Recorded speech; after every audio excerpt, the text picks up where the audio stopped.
26 फरवरी को शाम 5 बजे सिचुएशन रूम में एक आखिरी बैठक हुई, मतलब हमले से 2 दिन पहले।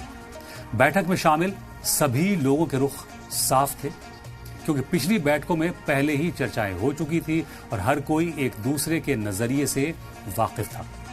जैसे ही पीट हेग्सेट और डैन केन ने ईरान पर हमले के बारे में बताया, प्रेसिडेंट ट्रंप ने सभी से अपनी अपनी राय देने को कहा।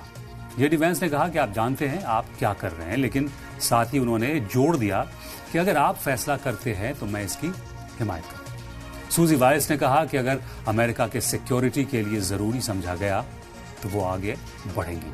पीट हेग्सेट ने तर्क दिया था, अगर ईरान से निपटना है तो अभी निपटना बेहतर है। उन्होंने कहा कि इस ऑपरेशन को एक तय डेडलाइन के अंदर एक तय फौजी तादाद के साथ अंजाम दिया जा सकता है।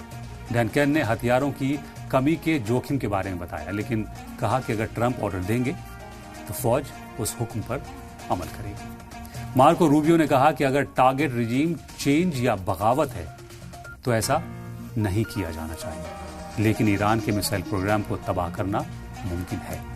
फिर ट्रंप बोले, मुझे लगता है कि हमें ऐसा करना चाहिए। उन्होंने कहा कि ईरान को न्यूक्लियर हथियार रखने या इजरायल या इस रीजन पर मिसाइल्स दागने की इजाजत नहीं दी जानी चाहिए। और फिर एक दिन बाद ट्रंप ने यह ऑर्डर जारी किया कि ऑपरेशन एपिक फ्यूरी को मंजूरी दी जाती है। और उसके बाद 28 फरवरी की सुबह होने से पहले ईरान में जो हुआ तो दुनिया ने देखा और आज तक खमियाजा पूरी दुनिया भुगत रही है।